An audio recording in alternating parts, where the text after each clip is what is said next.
Patients are evacuated from Mariupol Regional Hospital number 2, whose basement was used by staff and residents as a shelter from the bombs. Care workers managed to smile despite the scenes of suffering.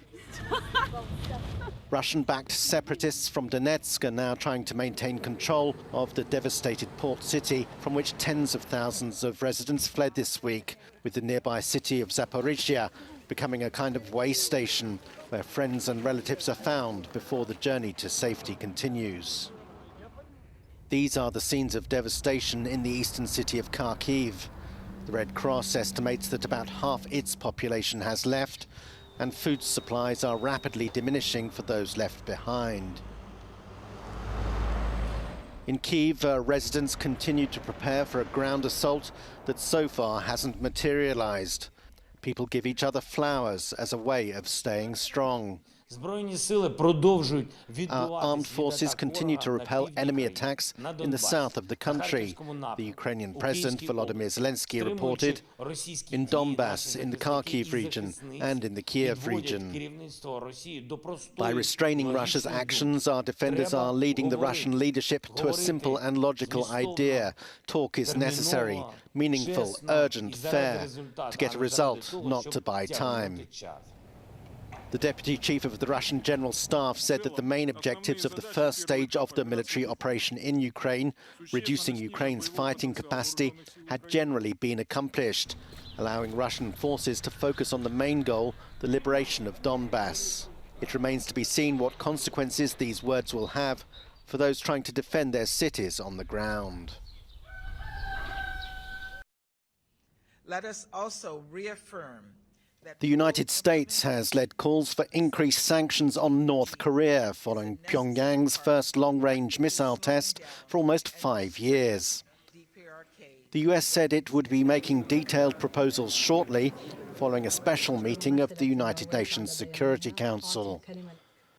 We should urgently, therefore, consider further steps. But the move was opposed by Russia and China, who said not enough had been done to address North Korea's legitimate security concerns.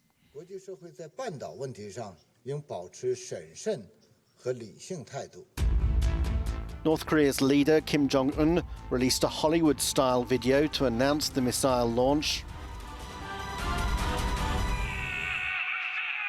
State media quoted him as saying the new weapon would make the world aware of the North's bolstered nuclear forces and its readiness to confront US imperialists.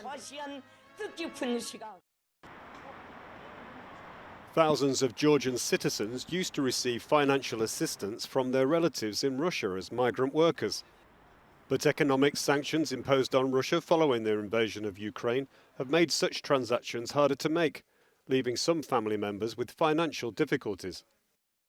My relatives from Moscow used to send me money every month. Both the transfer and withdrawal were easy. Money was credited to the account through the app. Then I used to withdraw it from the ATM. Now they can only send Russian rubles. It makes no sense and the rate is low. The dollar has risen sharply in Russia. Some banks in Georgia have even suspended this service. If they send currency in dollars, it takes a lot of effort to get the money.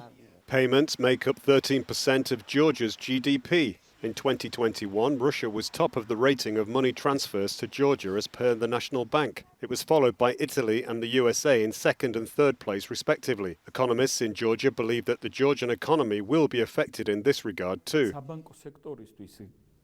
A decrease in money transfers may impose problems for some citizens. And indeed, banks may also be partly affected. Though the institutions do not face any real threat at this time, I can say this with certainty. According to the National Bank of Georgia, money transfers will not completely stop, but they will be considerably reduced. This will be an additional burden for the Georgian economy, already suffering because of the war. A demonstration in the Serbian capital Belgrade has been held in support of Russia's invasion of Ukraine. The war has divided opinion in Serbia, which has strong ties with Russia, but is also an EU candidate country.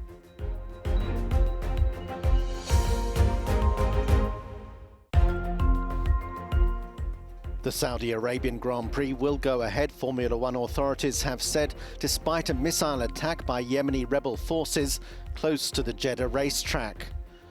The missile strike on a Saudi oil plant set off huge fires. It was part of a wave of recent assaults on oil production facilities.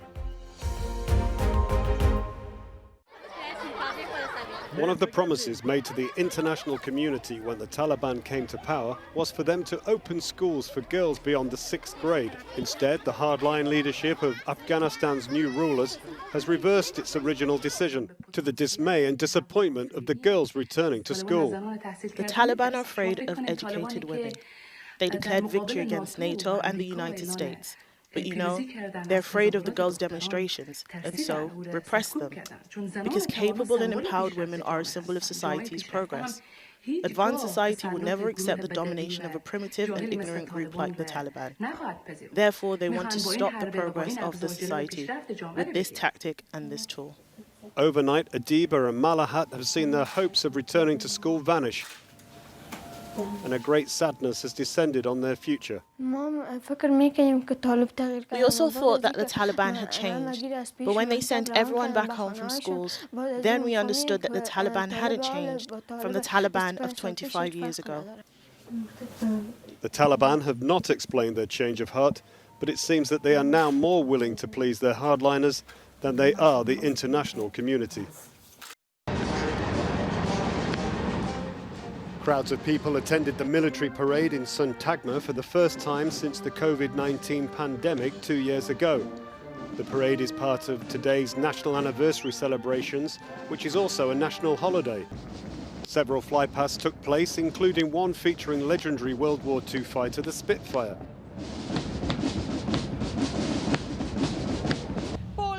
Thousands of people came to the center of Athens to watch the big military parade. Many of them expressed their concern and their sorrow for the war in Ukraine and for the Ukrainian people.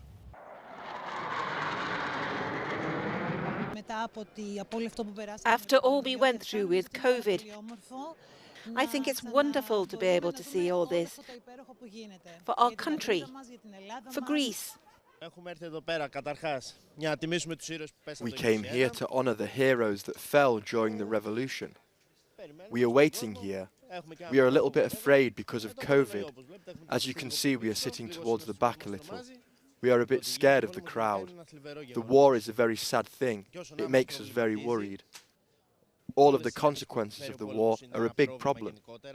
In the prices, in everything.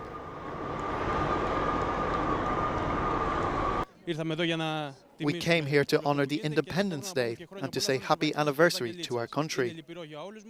The war is very sad. Nobody wants the war in Ukraine or in any other country.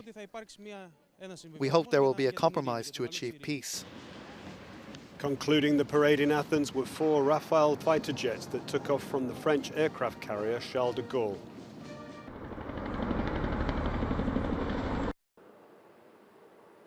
Skulls, bones and organs in precious black Murano glass make up the enormous chandelier hanging from the ceiling of the ancient baths of Diocletian in Rome.